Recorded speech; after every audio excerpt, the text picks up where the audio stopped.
दोस्तों 28 फरवरी को हमारी कक्षा 12वीं की भौतिक शास्त्र फिजिक्स का एमपी बोर्ड की वार्षिक परीक्षा होने वाली है।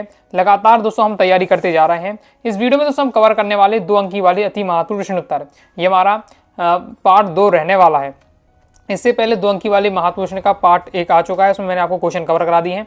कुछ और क्वेश्चन रह गए थे 2 नंबर वाले, इस वीडियो में मैं आपको कवर करा दूंगा, तो हमारे क्या 2 नंबर वाले कवर हो जाएंगे। इसके बाद फिर आपको नेक्स्ट वीडियो में 3 अंक की वाले कवर करा दूंगा, आगे 4 अंक की वाले और वस्तुनिष्ठ भी आपको साथ साथ बताते जाऊंगा। ओके, क्रम से वीडियो देखना चाहते हैं, अलग से प्लेलिस्ट भी बना दी है, तो आपको क्या करना है 11th फिजिक्स इंपॉर्टेंट क्वेश्चन के नाम से प्लेलिस्ट होगी, तो प्लेलिस्ट पे जाकर आप क्रम से वीडियो देखकर आप तैयारी करते जाइएगा। तो आपके कुछ और घंटों की मेहनत आपकी प्रतिशत बढ़ा सकती है।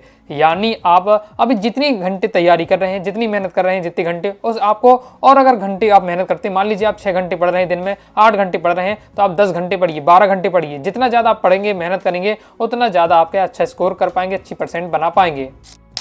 पहला दोस्तों हमारा क्वेश्चन है, यांत्रिक ऊर्जा संरक्षण का नियम लिखिए। यांत्रिक ऊर्जा संरक्षण के नियम, तो यांत्रिक ऊर्जा संरक्षण के नियम अनुसार यदि निकाय में स्थायी परिवर्तन नहीं होता है तो टक्कर, घर्षण आदि में ऊर्जा क्षय नहीं होती है, तो निकाय की कुल यांत्रिक ऊर्जा सदैव नियत रहती है। तो यांत्रिक ऊर्जा का संरक्षण का नियम समझ गए होंगे। यदि निकाय में स्थायी परिवर्तन नहीं होता है, टक्कर, घर्षण आदि की ऊर्जा क्षय नहीं होती है, तो निकाय की कुल यांत्रिक ऊर्जा क्या होती है, सदैव नियत रहती है। नेक्स्ट है प्रत्याश और अप्रत्याश संघटन में अंतर, बहुत ज्यादा इंपॉर्टेंट रहने वाला है, हाई चांसेस के आने के, तो इसे आपको क्या तैयार करके रखना है। प्रीवियस में कई बार एक क्वेश्चन आ चुका है, प्रत्याश संगठन अप्रत्याश संगठन, अंतर तैयार कर लेते तो आपको उसके बारे में पता चल जाएगा। अगर एग्जाम में आता है प्रत्याश संगठन के किसे कहते हैं, उसका उदाहरण दीजिए, तो आपको इतना लिख दीजिएगा। अप्रत्याश संगठन किसे कहते हैं, उसका उदाहरण दीजिए, तो आपको इतना लिख देना है। ओके, पिछली वीडियो मैंने आपको बता भी था प्रत्याश संगठन की परिभाषा और उसका उदाहरण, तो यही हमने लिखा था। ओके, तो अंतर याद करने का यही फायदा हो जाता है, दोनों टॉपिक के बारे में पता चल जाता है। प्रत्याश संगठन क्या है, इस संगठन में निकाय का संवेग और गतिज ऊर्जा दोनों संरक्षित रहती है। तो अच्छे से ये पॉइंट आपको तैयार करके रखना है, क्योंकि ऑब्जेक्ट में यहाँ से आपके बनता है। तो प्रत्याश संगठन में संवेग और ऊर्जा दोनों संरक्षित रहती है, जबकि इस अप्रत्याश संगठन में निकाय का संवेग संरक्षित रहता है किंतु गतिज ऊर्जा क्या संरक्षित नहीं होती है। तो ये आपका अप्रत्याश संगठन। प्रत्याश संगठन में स्टील तथा कांच की 2 गोलियों के टक्कर लगभग प्रत्याश होती है, यानी 2 स्टील की गोलियां ले ली जाएं, कांच की 2 गोलियां ले ली जाएं, उनके मध्य जो टक्कर हो रही वो प्रत्याश संगठन है। अप्रत्याश संगठन में बंदूक से की गोली लकड़ी के ब्लॉक में जाकर के टकराकर धस जाती है, धसकर रह जाती है, तो ये आपका अप्रत्याश संगठन है। क्लियर है। नेक्स्ट तो यहाँ आपको मैंने याद कर रखना है, प्रत्याश संगठन में निकाय का संवेग और गतिज ऊर्जा दोनों संरक्षित रहते हैं। अप्रत्याश संगठन में निकाय का संवेग संरक्षित रहता है किंतु गतिज ऊर्जा क्या संरक्षित नहीं रहती है। नेक्स्ट विशिष्ट ऊष्मा की परिभाषा लिखिए। तो किसी वस्तु के पदार्थ की विशिष्ट ऊष्मा उस वस्तु के इकाई द्रव्यमान पर ताप 1 डिग्री सेल्सियस बढ़ाने के लिए आवश्यक ऊष्मा की मात्रा होती है। तो विशिष्ट ऊष्मा क्या है कि विशिष्ट ऊष्मा किसी पदार्थ की विशिष्ट ऊष्मा उस पदार्थ की इकाई द्रव्यमान का ताप 1 डिग्री सेल्सियस बढ़ाने के लिए आवश्यक ऊष्मा की मात्रा होती है। जैसे किसी पदार्थ की आंतरिक ऊर्जा का अर्थ लिखिए। तो आंतरिक ऊर्जा क्या है, तो किसी निकाय का द्वारा कार्य करने के लिए स्वयं की क्षमता को उसकी क्या है आंतरिक ऊर्जा कहते हैं। किसी निकाय, जो भी निकाय है, उसका कार्य करने की जो स्वयं की जो क्षमता होती है उसकी क्या आंतरिक ऊर्जा कहलाती है, तथा यह आंतरिक स्थितिज ऊर्जा एवं आंतरिक गतिज ऊर्जा के योग के क्या है बराबर होती है, और आदर्श गैस की आंतरिक ऊर्जा केवल उसके ताप पर क्या निर्भर करती है। नेक्स्ट है स्वांतर कोटि की परिभाषित कीजिए। स्वांतरता कोटि क्या होती है, तो किसी निकाय की स्थिति तथा गति को व्यक्त करने के लिए आवश्यक परस्पर स्वतंत्र निर्देशकों की संख्या को उस निकाय की क्या है स्वांतरता कोटि कहते हैं। आगे नेक्स्ट है ऊर्जा का समविभाजन नियम को समझाइए। प्रीवियस में आ चुका, तैयार करके रखिएगा। वोल्टेज तो आपका क्या है समविभाजन नियम, तो वोल्टेज मैन की ऊर्जा के समविभाजन नियम के अनुसार तापीय साम्य में किसी ऐसे गतिज निकाय की समस्त गतिज ऊर्जा जो कि बहुत से कणों से मिलकर बना होती है, इन सभी की यह स्वांतता कोटि क्या समान रूप से वितरित होती है। यदि निकाय परम ताप T पर उष्मीय संतुलन में हो तो प्रत्येक की स्वांतता कोटि के लिए माध्य गतिज ऊर्जा क्या होगी 1/2 kT होती है, और जहां वोल्टेज मैन का नियतांक भी आपका दिया हुआ है। अब ये क्वेश्चन थोड़ा क्या है, थोड़ा फैक्ट टाइप की लाइनें हैं, थोड़ा आपको याद करके नहीं रखना पड़ेगा, 1-2 बार लिखकर आपको तैयार करना है। नेक्स्ट सेकंड लोलक क्या है, इसकी लंबाई कितने सेंटीमीटर होती है, इंपॉर्टेंट है। जिस सरल लोलक का आवर्त काल 2 सेकंड होता है उसे सेकेंडरी लोलक कहते हैं या सेकंड लोलक कहते हैं। याद रखिएगा, ये आपसे ऑब्जेक्ट में पूछा जा सकता है। और इसकी लंबाई कितने सेंटीमीटर होती है, तो वो भी आपको बताया जा रहा है। तो सेकंड लोलक की लंबाई 99.4 सेंटीमीटर होती है। किस प्रकार से निकाली गई वो भी आपको यहाँ दिया हुआ है, ओके, तो अगर डायरेक्ट पूछे जाए तो आपको बता देना 99.4 सेंटीमीटर होती है। बाकी आप क्या है तैयार करके एक बार रखिए किस तरीके से यहाँ निकाला गया है। नेक्स्ट, ध्वनि तरंगों के व्यतिकरण से आप क्या समझते हैं, तो व्यतिकरण के आपको बताना है क्या होता है। तो जब लगभग समान आयाम तथा समान आवृत्ति की दो ध्वनि तरंगें माध्यम की एक ही दिशा में तथा एक ही रेखा में चलती हैं तो उनके अध्यारोपण के माध्यम से भिन्न भिन्न बिंदुओं पर परिणामों का आयाम भिन्न भिन्न होता है। इस घटना को ध्वनि का क्या कहते हैं, व्यतिकरण कहते हैं। तो क्या बताया जा रहा है कि जब लगभग समान आयाम और समान आवृत्ति की दो ध्वनि तरंगें एक ही माध्यम से चल रही हैं और एक ही दिशा में चल रही हैं, जब एक ही माध्यम से निकली हैं एक ही दिशा में चल रही हैं, ओके, एक रेखा में चलती हैं, तो उनका जब आपस में जब मिलती हैं तो माध्यम के भिन्न भिन्न बिंदुओं पर क्या है परिणामी की जो आयाम होता है वो भिन्न भिन्न होता है। इस घटना को हम क्या है ध्वनि का व्यतिकरण कहते हैं। बिंबी समीकरण के दो उपयोग बहुत ज्यादा महत्वपूर्ण क्वेश्चन है, मतलब ये क्वेश्चन ऐसा 100% हम कह सकते हैं क्योंकि लगातार हर साल ये क्वेश्चन आता है, किसी न किसी सेट में आपका 100% दोस्तों ये क्वेश्चन आपका रखे मिलेगा। बिंबी समीकरण के दो उपयोग लिखिए, 100% कोई ना कोई आपको सेट में देखने को जरूर मिलेगा। बिंबी समीकरण के संबंधित क्वेश्चन आपका रहेगा, तैयार करके रखिएगा। तो बिंबी समीकरण के दो उपयोग क्या है, बिंबी संतुलन द्वारा किसी समीकरण की सततता की जांच करना, इसके साथ ही भौतिक राशियों का पारस्परिक संबंध ज्ञात करना। विस्थापन दूरी में अंतर इंपॉर्टेंट रहने वाला है। विस्थापन दूरी में क्या अंतर होता है, तो विस्थापन है किसी वस्तु की प्रारंभिक तथा अंतिम स्थितियों के बीच की न्यूनतम चली गई दूरी को विस्थापन कहते हैं, जबकि दूरी होती है किसी वस्तु द्वारा तय की गई संपूर्ण मार्ग की लंबाई को दूरी कहते हैं। यानी विस्थापन क्या है, प्रारंभिक तथा अंतिम स्थितियों के बीच की जो न्यूनतम दूरी है वो दूरी विस्थापन है, जबकि जो पूरे मार्ग की जो लंबाई होती है, संपूर्ण मार्ग की लंबाई, किसी वस्तु द्वारा चली गई संपूर्ण मार्ग की जो लंबाई है वो उसकी दूरी कहलाती है। और विस्थापन एक सदिश राशि है और दूरी आपकी एक अदिश राशि है, याद रखिएगा, ऑब्जेक्ट में नॉर्मल पूछ लिया जाता है। नेक्स्ट आपको तय करना है बिंबी विश्लेषण की दो सीमाएं लिखिए। अभी दोस्तों मैंने आपको बिंबी विश्लेषण के दो उपयोग बताए, तो बहुत हाई चांस है कि दोनों में बिंबी विश्लेषण के उपयोग या बिंबी विश्लेषण की सीमा, इन दो में से क्वेश्चन आ सकता है आपके एग्जाम में। अगर अक्सर देखने को मिलता है कि ये दोनों ही क्वेश्चन आ जाते हैं, बिंबी विश्लेषण के उपयोग और अथवा पूछ लिया जाता है बिंबी विश्लेषण की दो सीमाएं, बाकी दोनों में से कोई भी एक आ जाएगा, आपका काम बन जाएगा। हाई चांस रहते हैं आने के, अधिकतम आता है, ये हर बार आया है, इसलिए आपको पढ़ के रखना है। तो बिंबी विश्लेषण की सीमा क्या है कि इस विधि से बीमाहीन राशि का मान ज्ञात नहीं किया जा सकता है। दूसरा है इस विधि से त्रिकोणमितीय, लघुगणितीय आदि पदों वाले समीकरण को ज्ञात नहीं किया जा सकता है। ये हो जाती है उसकी सीमा है। पहला, बीमाहीन राशि का मान ज्ञात नहीं कर सकते हैं, इसके साथ ही त्रिकोणमितीय, लघुगणितीय आदि पदों को समीकरण भी ज्ञात नहीं कर सकते हैं। नेक्स्ट हमारे इस बार से दिया हुआ है, इसमें हमें ए मल्टीप्लाई बी हमें बताना, ए डॉट बी बताना और ए मल्टीप्लाई बी बताना है। तो यहाँ क्रम से किया जा रहा है, पहले ए डॉट बी किया गया है, फिर इसके बाद ए मल्टीप्लाई बी आपका निकाला गया, ये ए मल्टीप्लाई बी निकाला गया है और आपका ए डॉट बी आपका निकाला गया है। तो इसे तैयार कर लीजिएगा। नेक्स्ट देख लेते हैं, नेक्स्ट हमारा किस प्रकार से है। ओके, बाकी आप तो समझ गए होंगे, अगर ए डॉट बी निकालना हो, डॉट वाला हो तो सीधे सीधे आपका गुणा हो जाता है, जैसे 5 दूनी 10 हो जाता है आपका, ओके, माइनस 1 और गुणा 3 आपका -3 हो जाएगा। ऐसे और इसके लास्ट वाला हमें दिया ही नहीं हुआ यहाँ, तो आपका के वाला, ओके, तो बस यही हमारा रहने वाला 10 - 7 हो जाएगी, 10 - 3 है आपका बच रहा, तो ये आपका 7 निकल आएगा। मल्टीप्लाई में यहाँ देखें तो यहाँ पर तिरछा आपका होता है, ओके। आगे देख लेते हैं संरक्षी बल और असंरक्षी बल में अंतर, बहुत ज्यादा इंपॉर्टेंट, ये भी हाई चांसेस के आने के।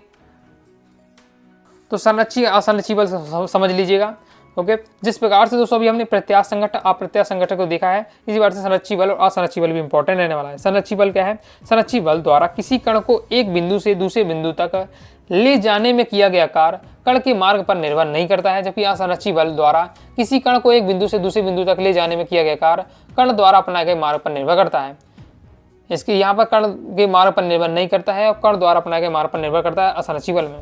संरक्षी बल द्वारा कण को एक पूर्ण चक्र में ले जाने में किया गया कार्य क्या होता है, शून्य होता है, जबकि असंरक्षी बल द्वारा कण को एक पूर्ण चक्र में ले जाने में किया गया कार्य क्या शून्य नहीं होता है, तो ये हो जाता है असंरक्षी बल। नेक्स्ट है सीमांत घर्षण किसे कहते हैं। सीमांत घर्षण क्या होता है, जब एक वस्तु की दूसरी वस्तु के सिर्फ पृष्ठ से पर ठीक गति करने की स्थिति में होती है तो दोनों वस्तुओं के संपर्क तलों के मध्य कार्य करने वाले अधिकतम घर्षण बल को सीमांत घर्षण कहते हैं। बिल्कुल। जैसे आवेग क्या है और इसका एसआई मात्रक आपको बताना है, तो बल तथा समय अंतराल के गुणनफल को आवेग कहते हैं और एसआई मात्रक होता है न्यूटन सेकेंड। ऊर्जा संरक्षण का नियम लिखिए, सभी इंपॉर्टेंट आपके रहने वाले हैं। तो ऊर्जा संरक्षण के सिद्धांत के अनुसार ऊर्जा का विनाश नहीं होता है, ऊर्जा का ना तो उत्पन्न किया जा सकता है ना ही नष्ट किया जा सकता है, केवल एक प्रकार की ऊर्जा को दूसरे प्रकार की ऊर्जा में क्या रूपांतरित किया जा सकता है। ब्रह्मांड की समस्त ऊर्जा सदैव नियत रहती है, बिल्कुल सिंपल है, ओके। यहाँ ज़्यादा समझाने की बात नहीं, ये आप नॉर्मल जानते होंगे। जैसे एक कैलोरी ऊष्मा की परिभाषा दीजिए, तो एक कैलोरी क्या है, उसका है 1 ग्राम शुद्ध पानी का ताप 14.5 डिग्री सेल्सियस से 15.5 डिग्री सेल्सियस तक बढ़ाने के लिए आवश्यक ऊष्मा की मात्रा को हम क्या कहते हैं, 1 कैलोरी कहते हैं। नेक्स्ट है साइकिल में वायु भरते समय पंप गर्म हो जाता है, क्यों? तो क्यों गर्म हो जाता है पंप? क्योंकि वायु भरते समय किसी कारक का कुछ भाग पंप एवं बालों द्वारा में घर्षण के कारण ऊष्मा क्या बदल जाता है। पंप गर्म क्यों हो जाता है? क्योंकि जो वायु का कुछ हिस्सा होता है, वायु का कुछ भाग होता है, वो क्या है, वो पाइप में तो गया है जो अपन पंप से हवा भर रहे हैं। तो पंप होता है लोहे का या उसके साथ बॉल होते हैं, उनके घर्षण के कारण क्या उसमें बदल जाते हैं, इसलिए वो गर्म हो जाता है। जैसे गैसों के अणुगति सिद्धांत की प्रमुख अपकृतियां बतानी है, प्रीवियस में आ चुका है, तैयार करके रखिएगा। तो क्या है, प्रत्येक गैस के अणु द्रव अति सूक्ष्म ठोस होते हैं, गोले हैं जो पूर्णतः क्या प्रत्यास्थ तथा वैद्युत उदासीन होते हैं, और इनका आयतन गैस के आयतन के लगभग क्या नगण्य होता है। फिर दो अणुओं के बीच टक्कर पूर्णतः क्या है प्रत्यास्थ होती है, अर्थात अणुओं की टक्कर में गतिज ऊर्जा क्या संरक्षित रहती है। तो ये आपका दिया हुआ है गैसों की गति का सिद्धांत, तैयार करके रखिएगा। चार्ल्स का नियम लिखिए। तो चार्ल्स के नियम अनुसार नियत दाब पर किसी गैस के निश्चित द्रव्यमान का ताप 1 डिग्री सेल्सियस बढ़ाने पर इसका आयतन अपने प्रारंभिक आयतन का लगभग 1/273 भाग बढ़ जाता है। ये आपका चार्ल्स का नियम है। अब जैसे नियम वगैरह होते हैं, थोड़ा इनको आपको परफेक्ट तैयार करना डिफिकल्ट भी लगेगा, क्योंकि 1 से 2 लाइन में नियम आपको पूरा बताना है और उसमें डीपली बातें लिखी रहती हैं, तो आपको करना थोड़ा मतलब इतना ज़्यादा आसान नहीं रहेगा याद करना, लिख कर 1-2 बार प्रैक्टिस जरूर करिएगा। तो चार्ल्स का नियम आपको तैयार करके रखना है। आगे देख लेते हैं। आगे बढ़ने से पहले दोस्तों बता दूं, यदि आप क्या प्रॉपर पीडीएफ मटेरियल प्राप्त करना चाहते हैं, 2 अंकी वाले, 3 अंकी, 4 अंकी वाले महत्व प्रश्नों का, इसके साथ ही ऑब्जेक्टिव प्रश्नोत्तर कवर करना चाहते हैं, तो आप क्या है फिजिक्स कोर्स को ज्वाइन कर सकते हैं। प्ले स्टोर से यूनिवर्सिटी क्लासेस का ऐप डाउनलोड कर लीजिएगा और वहाँ से दोस्तों आपको क्या है फिजिक्स कोर्स ले लीजिएगा। ओके, फिजिक्स कोर्स जब आप लीजिए तो वैसे ही फीस बहुत कम है, और जैसे ही आप फिजिक्स 70 कूपन कोड अप्लाई करेंगे, सीधे दोस्तों आपको 50 रुपये का डिस्काउंट प्राप्त हो जाएगा, यानी नाम मात्र की फीस में कंप्लीट आपको क्या है मटेरियल मिल जाएगा। तो आसानी से आप क्या इससे तैयारी कर पाएंगे, तैयारी हो जाने के बाद बार बार इसे आप क्या रिविजन भी कर पाएंगे, तो अच्छे से आप ओके तैयारी आपकी हो जाएगी। इसलिए आपको कोर्स ज्वाइन करके जरूर रखना है। आगे देख लेते हैं। आगे नेक्स्ट क्वेश्चन है, ऊष्मा चालकता गुणांक को परिभाषित कीजिए। तो ऊष्मा चालकता गुणांक को आपको परिभाषित करना है। तो किसी पदार्थ का ऊष्मा चालकता गुणांक ऊष्मा की वह मात्रा है जो स्थायी अवस्था में उस पदार्थ की 1 मीटर लंबी व 1 मीटर स्क्वायर अनुप्रस्थ क्षेत्रफल की छड़ जिसके दोनों सिरों का तापांतर 1 डिग्री सेल्सियस हो से 1 सेकंड तक प्रवाहित होती है, जबकि ऊष्मा का प्रवाह छड़ के सिरों की लंबत हो। ओके, एसआई पद्धति में इसका मात्रा क्या है, joule metre inverse second inverse होता है। थोड़ा आपको डिफिकल्ट लगेगा ऊष्मा चालकता गुणांक की परिभाषा, लेकिन आप क्या एक 2 बार पढ़ेंगे समझेंगे तो आपका तैयार हो जाएगा। नेक्स्ट, जब हम अपने हाथों को रगड़ते हैं, आपस में रगड़ते हैं तो गर्म हो जाते हैं, परंतु केवल अधिकतम ताप तक क्यों? तो देखिए, जब हम जानते हैं ठंडियों में जब हमें क्या है एकदम ठंड लगती है हाथों में, तो हम क्या है तुरंत इस प्रकार से रगड़ते हैं, ओके, ताकि हमें क्या गर्मी का महसूस हो सके। तो ये क्यों होता है? तो हाथों को रगड़ने में किया गया कार्य उसमें बदल जाता है। हाथों में हम जो रगड़ कर रहे हैं इससे उसमें बदल जाती है, परंतु कुछ देर बाद जब हाथों का ताप एक निश्चित ताप के बराबर हो जाता है, तो जितनी ऊष्मा हाथों को रगड़ने में मिलती है उतनी ही ऊष्मा बाहर वायुमंडल में चली जाती है, तथा हाथों का ताप और अधिक नहीं बढ़ पाता है। मतलब एक जो ताप हाथों का बढ़ता है हमारे एक निश्चित ताप के बराबर हो जाता है। एक निश्चित ताप पर पहुंचने के बाद फिर उसके बाद फिर भी हम रगड़ते रहते हैं, तो जितनी जो ऊष्मा है वो क्या है एक्स्ट्रा ऊष्मा रहेगी, वो क्या है वायुमंडल में चली जाती है। इसलिए ताप हमारा क्या है एक नॉर्मल ही रहता है, ज़्यादा अधिकतम नहीं हो पाता है। कि दाब के नियम को समझाइए। दाब का नियम क्या है? नियत आयतन पर किसी गैस की निश्चित द्रव्यमान का ताप 1 डिग्री सेल्सियस बढ़ाने पर या घटाने पर उसका दाब अपने 0 डिग्री सेल्सियस की दाब का 1/273 भाग बढ़ या घट जाता है। ये आपका होता है दाब का नियम। इसके आगे आपका दिया है दाब के नियम के बारे में, तो इसे आपको है तुरंत तैयार कर लीजिएगा।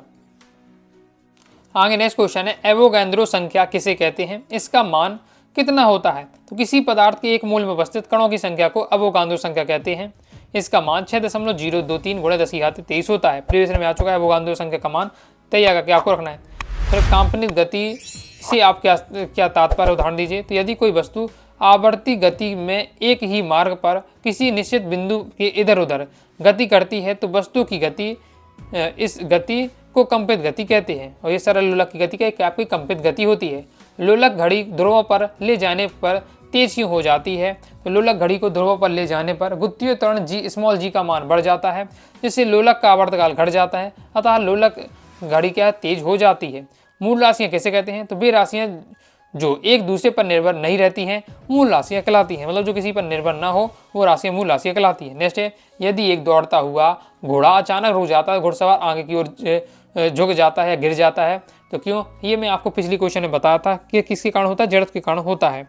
जड़त्व के कारण क्या होता है कि दौड़ते हुए घोड़े में अचानक रुक जाने के कारण जो घुड़सवार का जो शरीर के नीचे का भाग होता है वो विरामावस्था में आ जाता है, जबकि जो जड़त्व के कारण घुड़सवार का जो शरीर का ऊपरी हिस्सा होता है वो गतव्य अवस्था में होता है, यानी गति की अवस्था में होता है।